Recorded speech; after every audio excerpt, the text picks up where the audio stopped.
Tormented Souls 2 picks up after the events of the first game, once again throwing Caroline Walker into a nightmare she didn't ask for. Hoping for some rest with her sister at Villa Hesse, things quickly go wrong when her sister is kidnapped. Caroline soon finds herself trapped in another fight for survival, surrounded by strange, supernatural threats. Like the first game, Tormented Souls 2 is built in the style of classic survival horror. Think old-school Resident Evil or Silent Hill. It doesn't try to modernize much, which can be both a strength and a weakness depending on what you expect.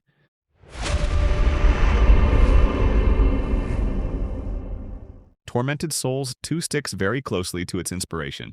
You explore detailed, creepy locations, solve puzzles, and manage limited resources while facing off against disturbing enemies. The puzzles are often well-designed, though a few are so vague they'll leave you completely stumped. Checking every item and note in your inventory becomes essential. Combat, though, is where the game struggles. It's simple and feels clunky, especially when enemies move faster or appear in larger groups than the game's systems can comfortably handle. You can dodge attacks, but it doesn't always feel reliable. The game also adds an extra layer of tension by forcing you to put away your light source to use weapons, and standing in darkness for too long can kill you. It's a clever mechanic that fits the horror theme, but it often makes encounters more frustrating than tense. Movement doesn't help much either. You can pick between tank controls and a more modern option, but both come with problems. The tank controls feel outdated, while the modern style struggles with shifting camera angles. Tight hallways and small combat spaces make avoiding enemies difficult, sometimes leaving you no choice but to fight even when it's not the smart move. That said, the longer you play, the more manageable it gets. You adapt to the combat's limitations, find stronger weapons, and unlock upgrades that make fights a bit smoother. The game also offers multiple difficulty levels, with the easiest mode adding more checkpoints and a small healing boost when you're close to death. These touches help make the experience more approachable without losing the tension that defines the genre. On the technical side, Tormented Souls 2 looks impressive for an indie game.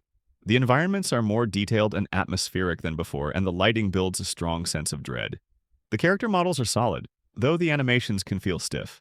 The sound design is especially effective. From the unsettling background noise to the echoes of distant movement, it does a good job keeping you on edge. Performance is smooth with quick loading times and no major technical issues.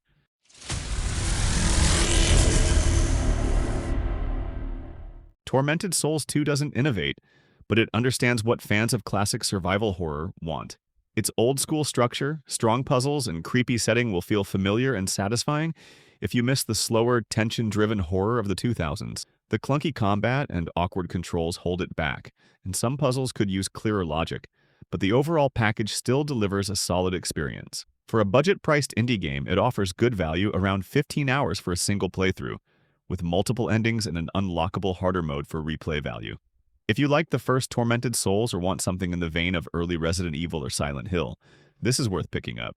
For more, check out our reviews of Ninja Gaiden 4 Keeper. Thanks for watching.